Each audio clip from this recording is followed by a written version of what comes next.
program is Stolen Property. I'm the Spirit Man, and I'll be with you into the top of the noon hour.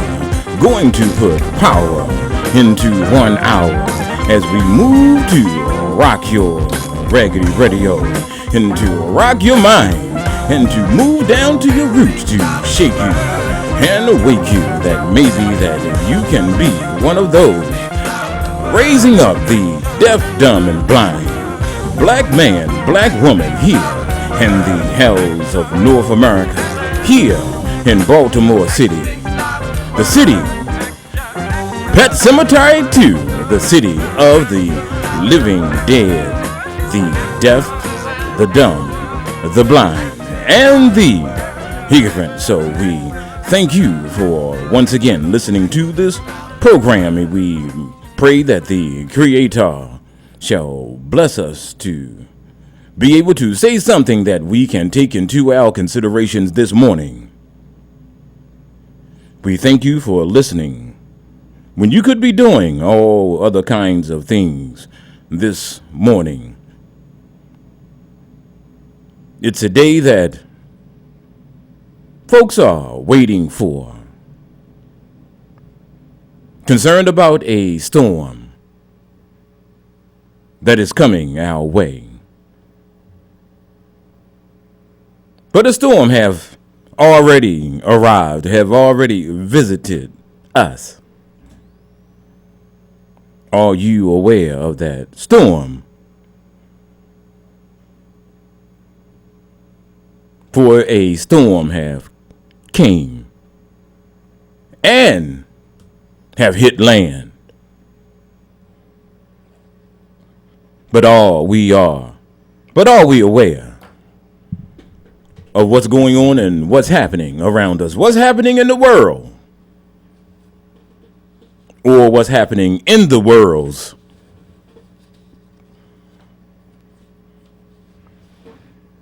As people prepare this morning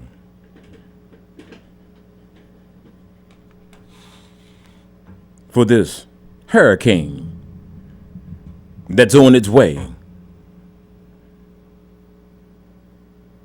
But we,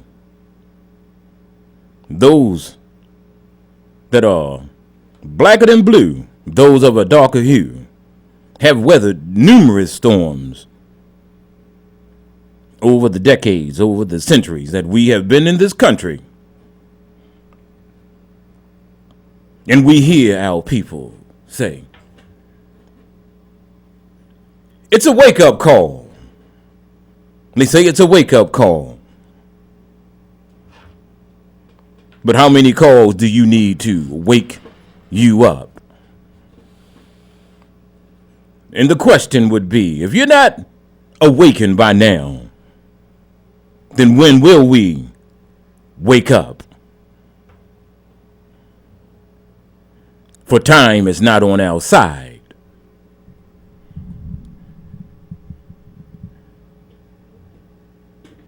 And how many situations that have passed that we said was a wake-up call just to go back to sleep again,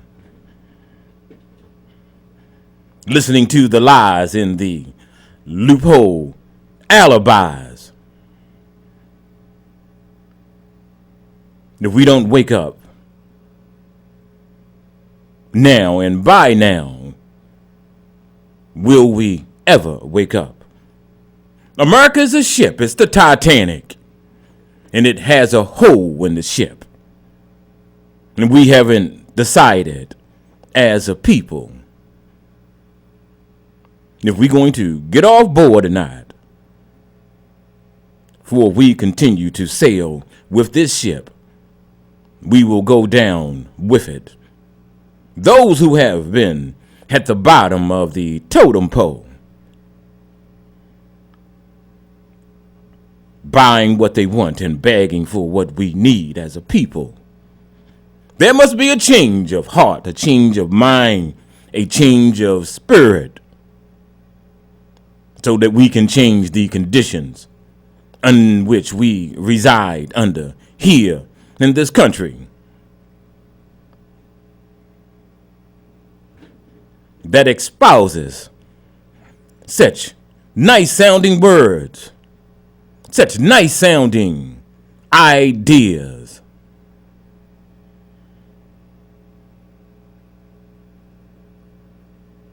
In a government that wished to export a ideology, a philosophy of democracy all over the world, all over this planet.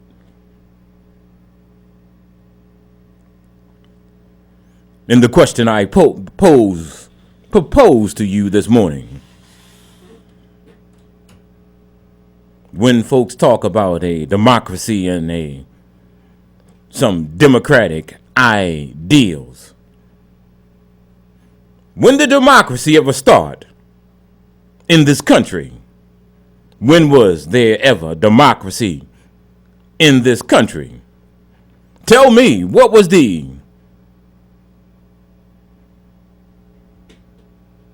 vote in 1812 of the Apache Indians? Let's say, what was the vote in 1861, 62, whatever you will, of the Africans or the slaves in this country? What was the vote of women in this country?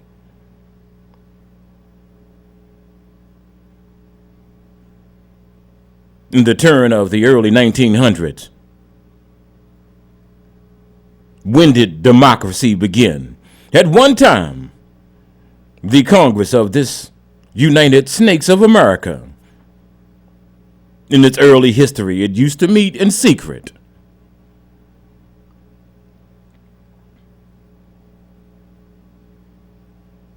And when we come to understand what America is, it's an imperialist power. It's an imperialist beast. Go back and read the book by Charles Beard, An Economic Interpretation of the Constitution. With all the nice sounding ideas and philosophies that was espoused in the Constitution of this United States of America.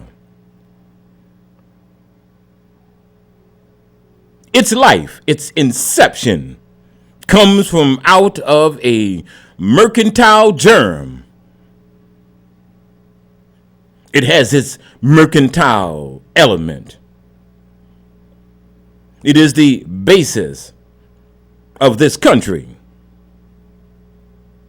It's in economics, in exploitation, and in land. And the expansion of its Eurocentric idea.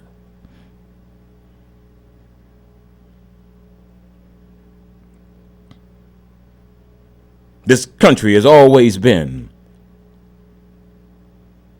a minority speaking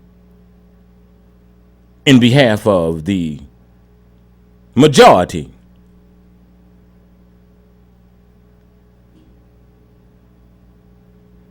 They say they wanted to break away from King Georgie.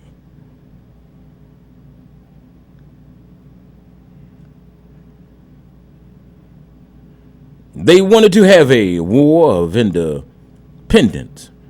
They wanted to break away. They wanted to be independent of the crown.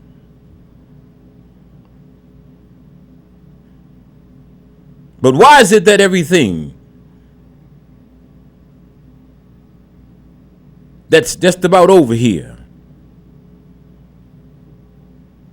and they supposed to have broken away?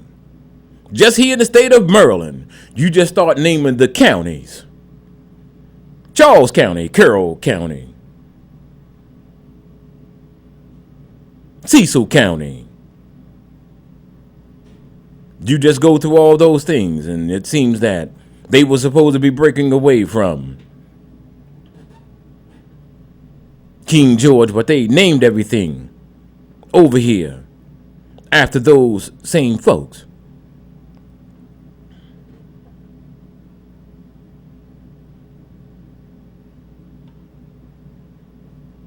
We as African people here in this country, we are Africans in this country. There's no doubt about that. May not be clear to us who we are and what we are, but it's sure enough clear to everyone else, and they operate accordingly.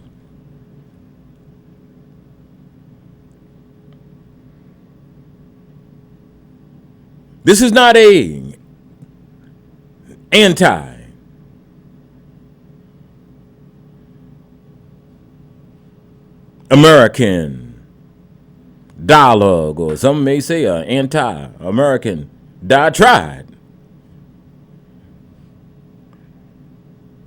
But it's speaking to that which we know to be a fact, the unadulterated fact, history, truth that is beyond dispute. Maybe we living in some kind of illusion of inclusion, believing that somehow you could have an Oprah Winfrey, you could have a Bill Cosby, you could have a Barack Obama, you could have a Michael Jordan, you could have a Vernon Jordan.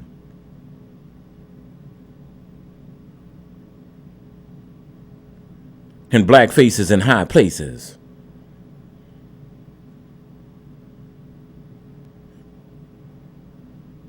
And have the illusion that somehow that America is inclusive, that somehow that America is just and America is fair.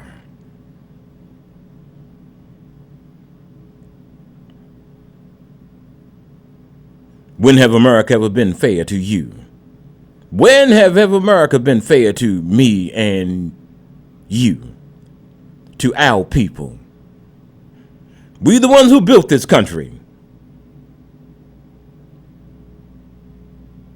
It was built off the sweat, the blood, the labor, the broken hearts, the broken minds, the broken spirits of our people.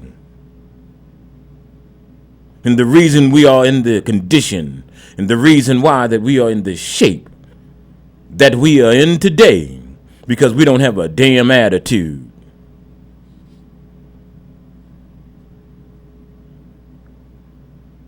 And keep showing people gratitude that do not have you in mind.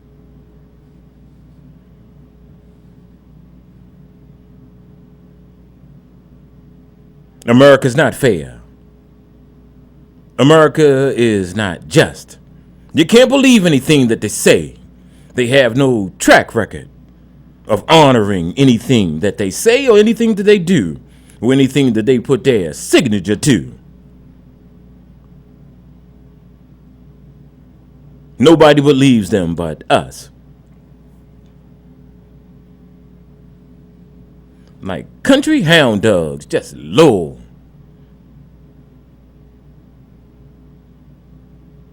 With the proof and evidence to see all around us of why we should not be thinking that way, why we should not be living the way that we are. There were some books that I wanted to go through this morning, but I left them home. One was Jeremy Ruffing's book, The End of Work. The End of Work. He came here some years ago, back in the early 90s. Jeremy Ruffing was brought here by the Able Foundation to do some work for them. And what he did was a analysis of the markets, the economic markets, particularly here in Baltimore City, that he says, as far as the black community is concerned, that there's gold in them hills. Go up in them hills and get that gold. It is a underserved market. Right after that period of time, we saw an assertion within the metropolitan Baltimore area of businesses coming into the city. Starting off with the giant food store that sat right there. They built on the city county line right there up in Emerson Village. Between the city and the county line, there was insertion of businesses coming in to the communities in which we reside. They say that these communities were underserved communities as far as businesses wise. And that is true.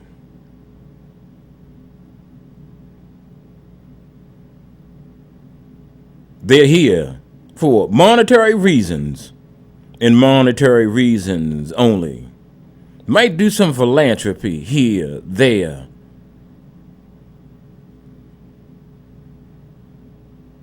But it's business. And everybody's business is not our business. And that's something that we must come to understand. Everybody's business is not our business. And we wonder why other people, children are advancing. They sending them to MIT, Hopkins,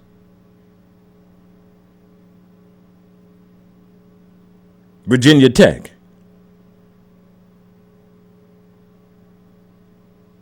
And they're going there, majoring in the higher sciences. Marine biology,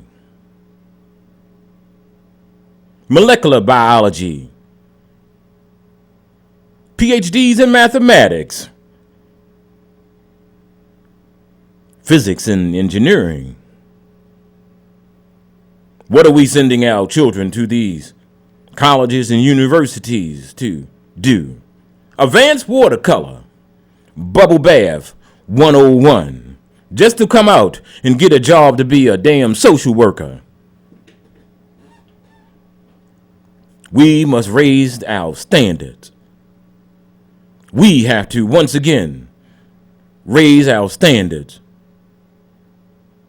We must once again be the people that others look to as an example of how to conduct themselves. What we are dealing with right now as a people and the deteriorating condition of our people and the mindset of our people is a recent phenomenon. It has no historical basis to it. Just a short period of time that we lost our minds.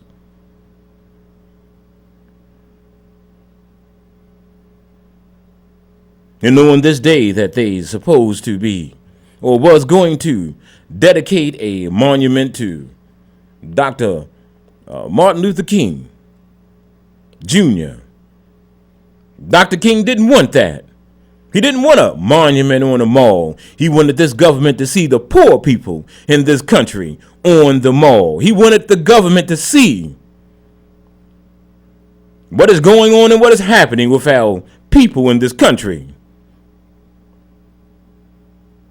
There's no bread. There's no butter. But there is some damn bombs.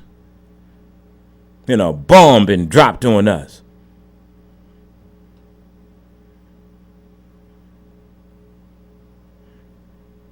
That's what Dr. King wanted.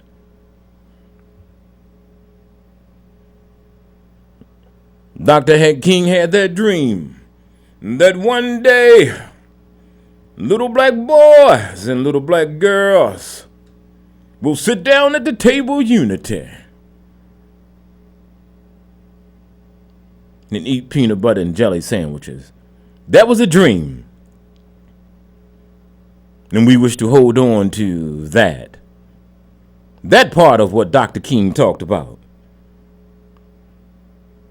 that he saw a universal humanity. He saw and believed in a oneness of people on this planet.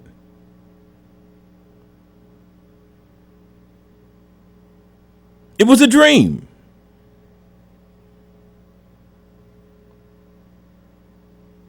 And we dealing with the residue at this time of that dream.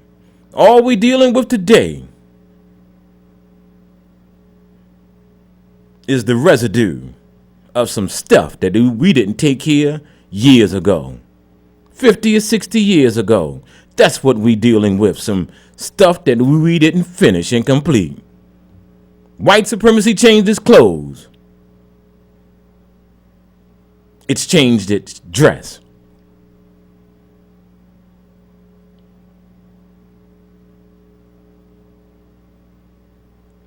It went through a metamorphosis.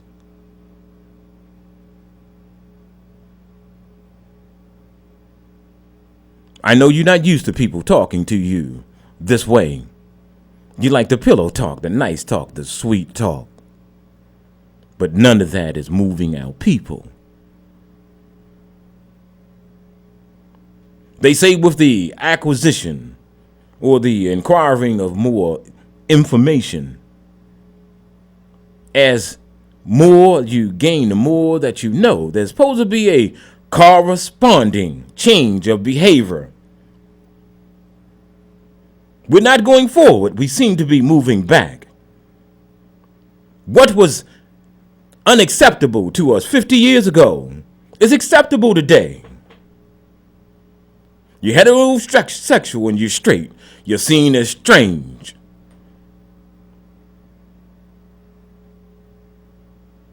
But if you're out of your mind and you're twisted,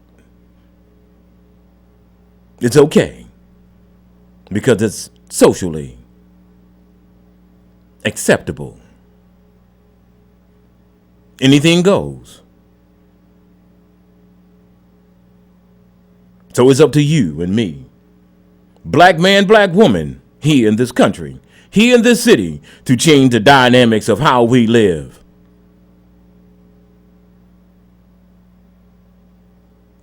You're going to have to stand up today. You have to stand up today.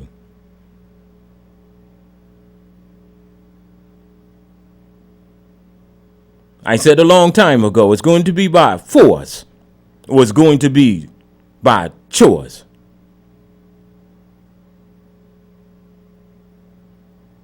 Why are we continuing to let people pin us up against the wall? Why we always have to be the 11th hour people?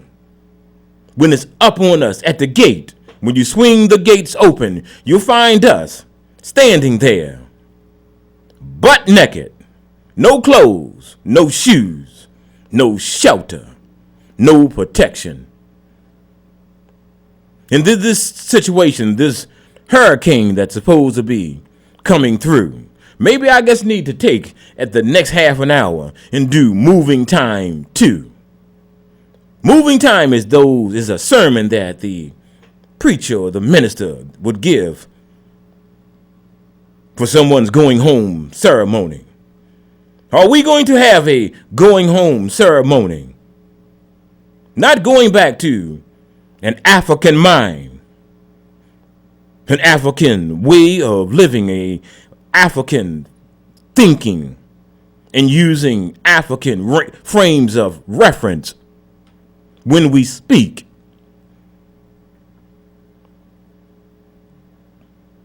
But a going home ceremony off this planet.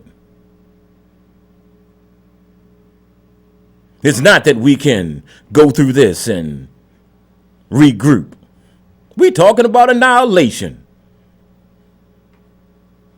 of our people. Is it moving time? And as this storm approaches, we must ask the question, are we prepared as a people? Not just for this storm in a environmental kind of way, but in the physical kind of way.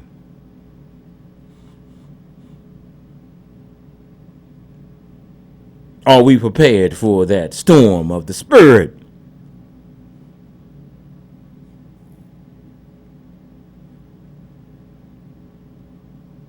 Are we prepared as a people? But if this storm comes through, knocks out the power, knocks out the light, knocks out the service or the services that you have become dependent upon, how are you going to see within your home?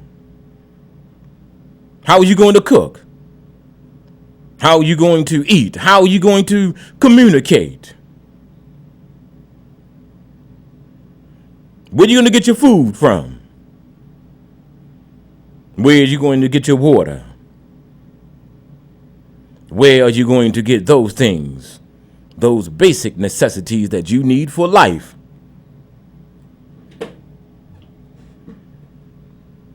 It's moving time. And as I was saying, with the moving time, in that sermon that it is giving for those who have transitioned, have gone on to the rim of the Agun, gone on with the ancestors. But it's moving time also for the living. That we must move from out of this mindset that we are in.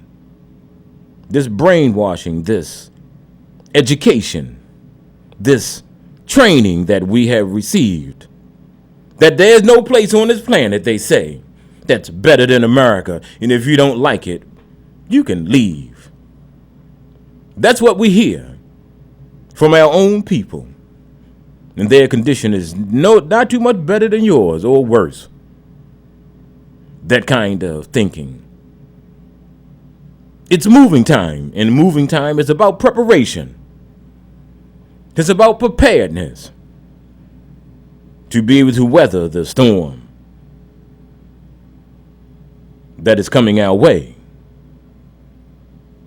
I said last year, I proposed the idea that maybe you should get a sub-panel box placed on your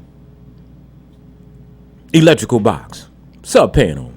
And that sub-panel is installed on your box. It sits outside your house, just like a outdoor electrical outlet. If the power goes off, you can plug your generator up into that outlet. You may have certain things dedicated to that sub-panel. You might have a bedroom. You might have the kitchen. If it was the wintertime, you may have that furnace line tied in. If you have your furnace's electronic ignition opposed to being operating off of gas, which would save you money. So with that sub-panel installed, when power goes out, you plug your generator up, you have electricity powering your home. In a non-emergency situation, you can do that based upon what the needs are within inside that home. You can do that to help to save yourself some money on your utility bill that you can alternate based upon what the situation is in your household, between a day here, a day there, or maybe 4 days out of the 7-day week. You can alternate. We got to do some things different. We have to cut back. We have to scale back. As I said before, everybody's business is not your business. And everyone doesn't have your interests at heart. So, at one point, you're going to have to do economic sanctions in non-frivolous buying. Because I hear how people talk about that we don't have any money. Oh, we rich indeed. Big time rich.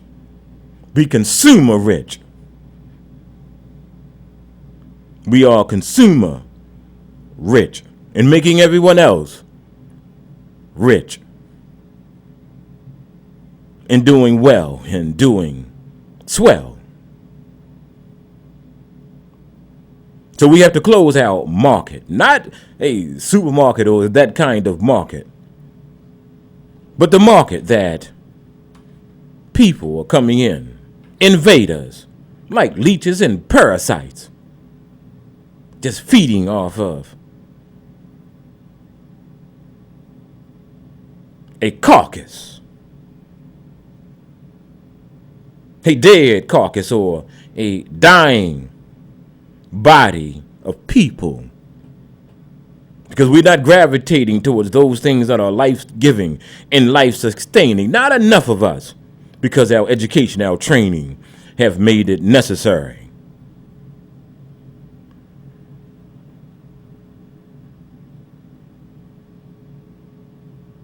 We have to cut back on our spending. We have to stop spending our money with everyone else. Our money is not moving, turning over where we live. And we complain about why our children don't have any swimming pools, can't swim. Why the school's all messed up. Why the neighborhood look like it does.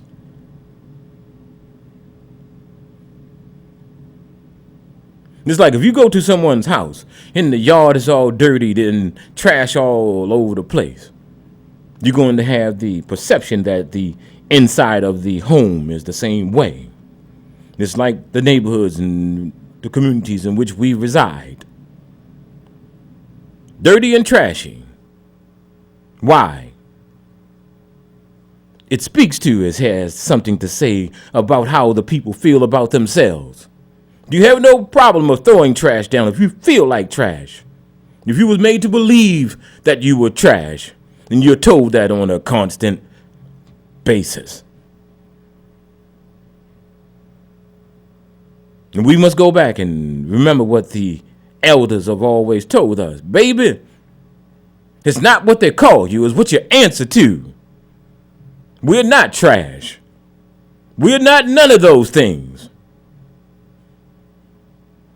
And we have to take a look at those who are calling those names or giving those definitions and defining. We must define our own reality, our own existence. We must see the world through our own eyes, not the eyes of others. Stop living in this world of double consciousness. Two thoughts, two warring ideals in one dark body, whom's dogged strength alone keeps it being torn asunder. They said you would not Africanize America, nor would you bleach your Negro soul in a flood of white Americanism, because Africa has a lot to teach the world. That was what Du Bois said, and one of the most mixed up, confused Negroes on the planet. After being in the forefront of destroying the Back to Africa, the Back to Black movement by Marcus Mosiah Garvey. He had a change of heart. He had a change of tune. And in the 30s, to start espousing Garveyism, Pan-Africanism, Black nationalism, Black power.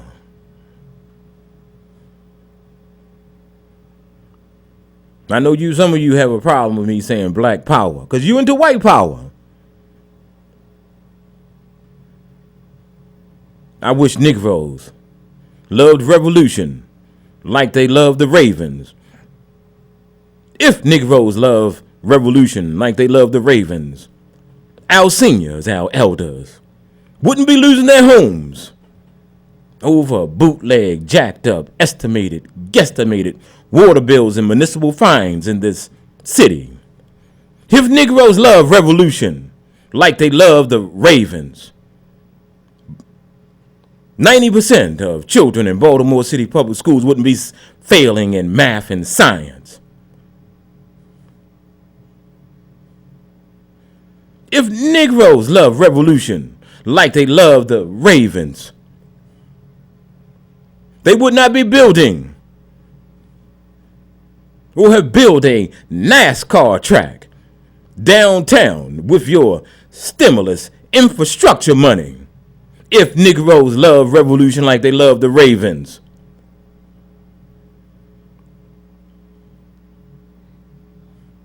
if Negroes love revolution like they love the Ravens, this city would not be slated for regentification in West Baltimore with the Park Heights Renaissance and what is happening on the east side in the John Hopkins area.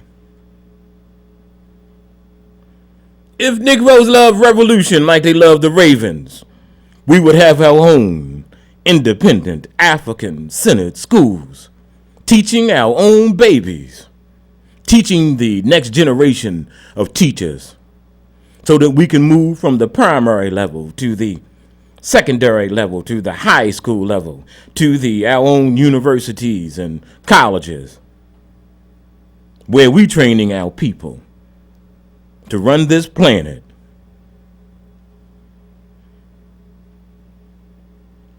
If Negroes love revolution like they love the Ravens, our property values would not be going down and our property taxes going up. If Negroes love revolution like they love the Ravens,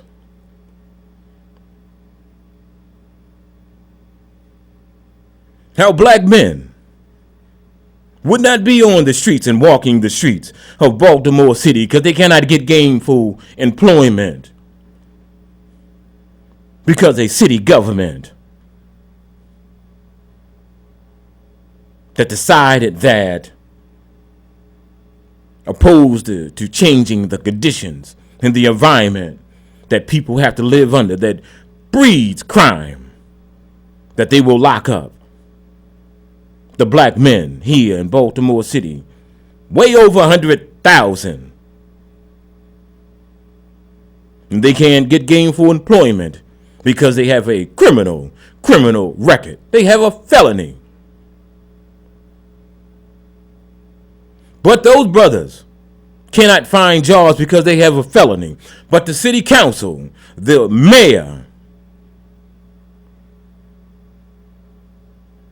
they can bring in and select to city council Pistol Pete, who fired a weapon in the public.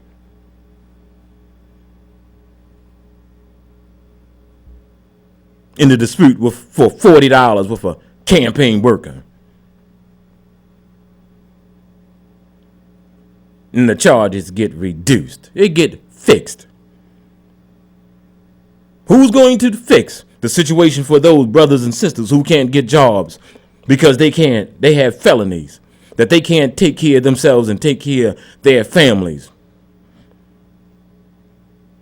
When the question was asked, those folks, those politicians, those political representatives says, there's a thing of forgiveness.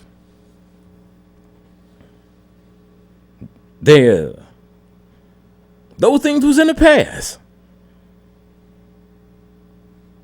There is redemption. But where is the redemption for the black men and black women here in Baltimore City and here in this country who cannot take care of their families and do the things that they need to do to change their lives? Where the redemption for them? Where the forgiveness for them? There is none.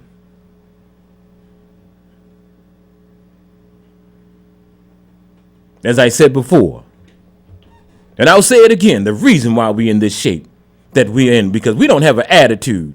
We ain't mad at nobody but ourselves.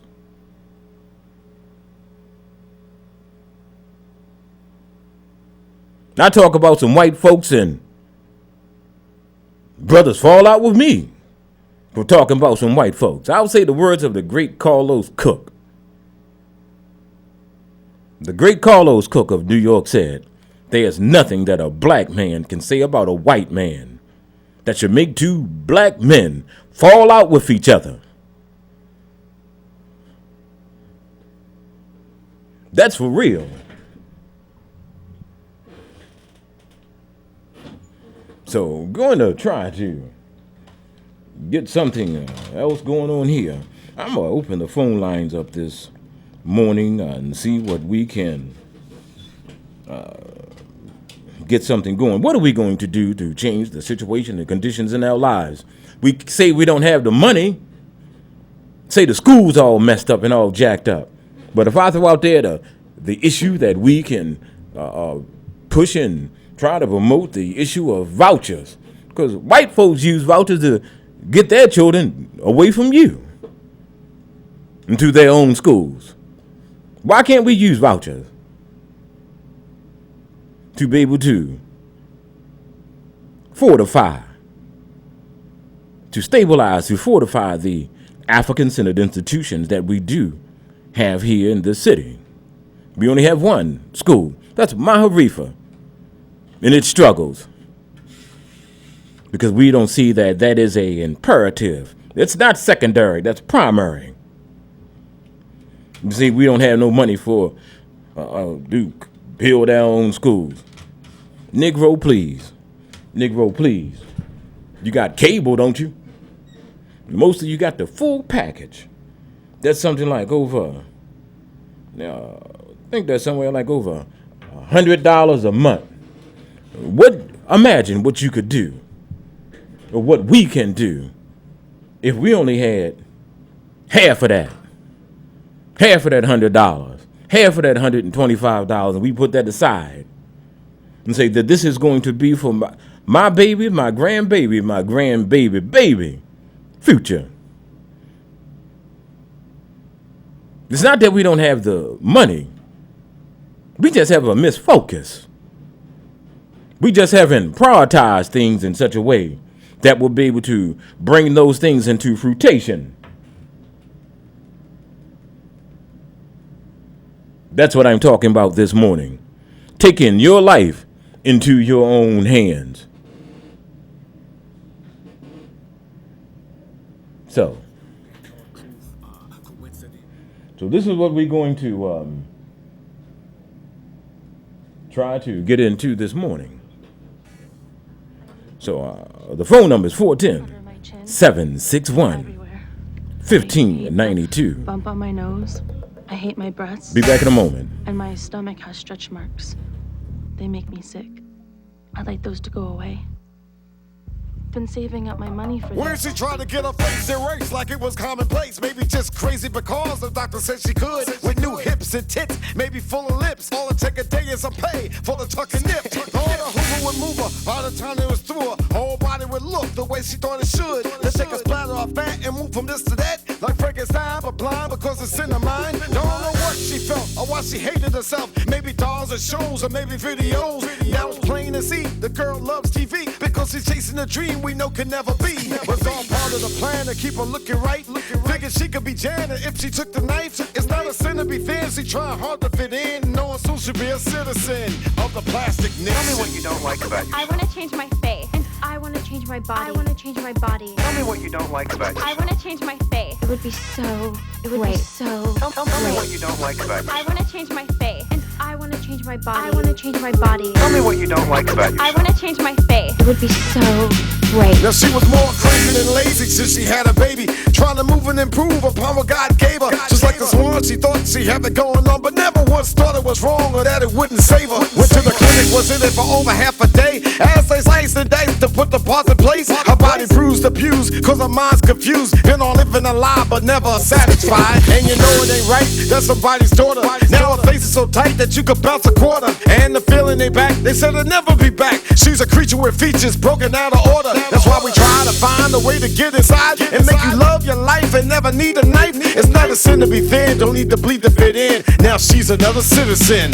of the plastic nation. Tell me what you don't like about you. I want to change my face. And I want to change my body. I want to change my body. Tell me what you don't like about you. I want to change my face. It would be so great. Tell me what you don't like about you. I want to change my face. And I want to change my body. I want to change my body. Tell me what you don't like about I yourself. want to change my face. It would be so great. So great. Liposuction. I'd like bigger calves. I need liposuction. And I'd also like to go PC Tell me because what you don't like about yourself. maybe I could have her ears. Maybe I could have her ears. And I like her nose. Tell me what you don't like about yourself. Because they don't stick out like ours do. See?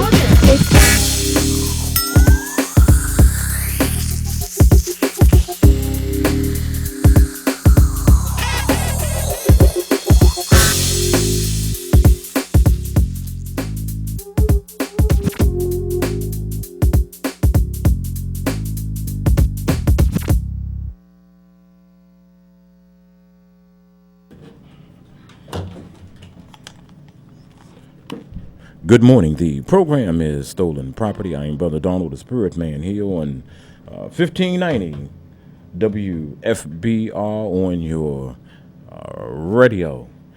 So we just going through some basic kind of things this morning. Just basic, simple kind of stuff. And one of the things that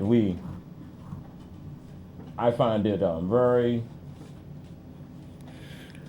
very insulting. Maybe you do too, but I don't know. This election coming up, mayoral election. I think when I say this, I think Brother Durham will concur with what I have to say. I was trying to figure out exactly what is this? I have came to a conclusion. It's called politics without a pat down.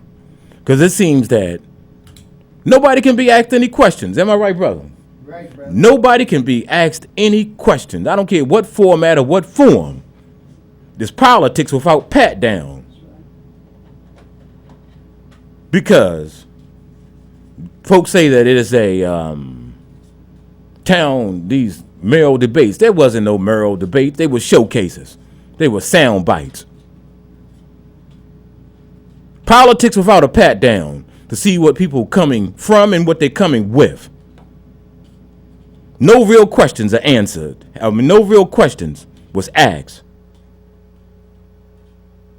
Even though some of those folks that are sitting in political office, that they have received high water bills and their taxes have gone up and they have lost values in their homes.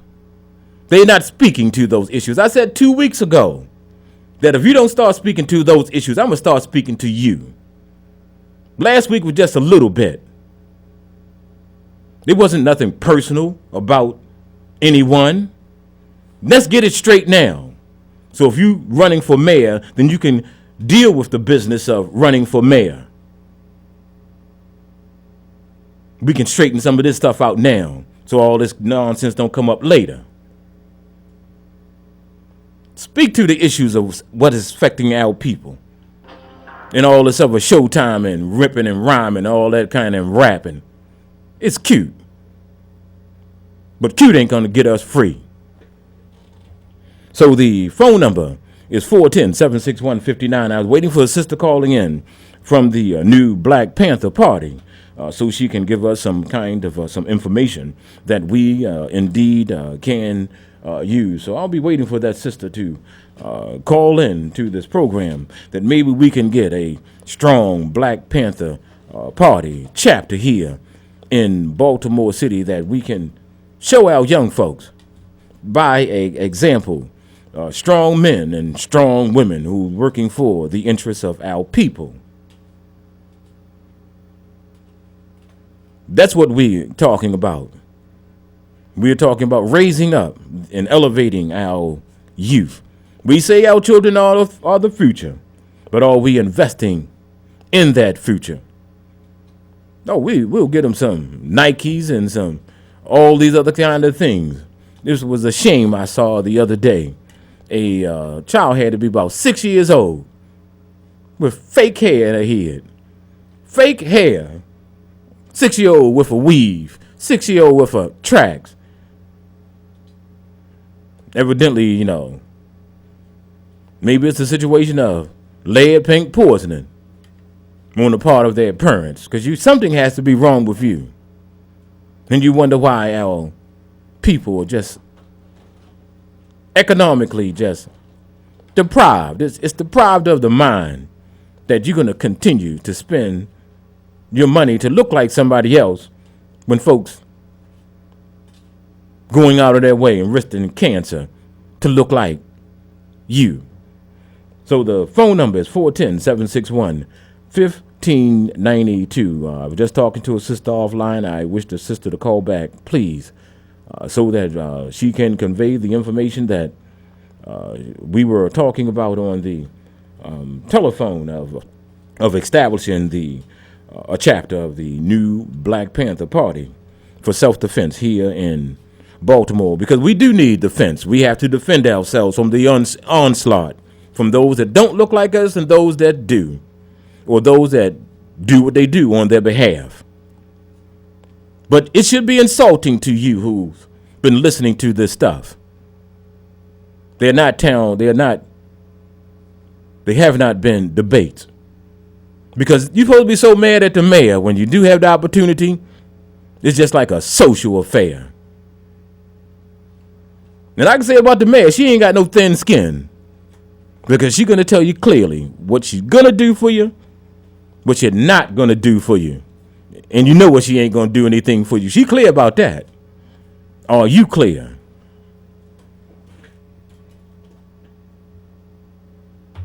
Good morning. You on the air. Hey, peace, Brother Donald. This is Zaire. I just spoke with you briefly a few moments ago. Yes, ma'am. Calling you from Texas. I was wanting to get on to speak with you in regards to our supply drive for Senegal that the new Black Panther Party is doing. Yes, ma'am. And I know you said you had an interest in opening a chapter there in Baltimore. Yes, ma'am. Did you get my full contact number? No, I don't. I'm going to try it again. Let me do this. Okay. I'm going to put my phone number out. Okay? Okay. My phone number is 443-845-9505. Is there any way, once we get off this call, you can text me because I'm actually walking around now? Yes, ma'am. I can. What I'm going to do now is I'm going to take do you wish to give your phone number over there? You want to do it? Sure. No. I give my number over the air because, like I said, what we're doing is we're trying to get clothes, shoes, and school supplies for African children over in West Africa, in Senegal, Africa. And we're just trying to move about three times, which equates to 6,000 pounds. And like I said, the new Black Panther Party is trying to push this real hard in each city that we're in.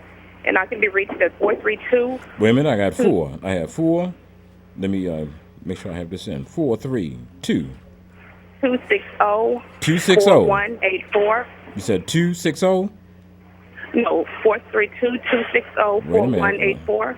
Okay, wait a minute. I got the 432-260. 260-4184.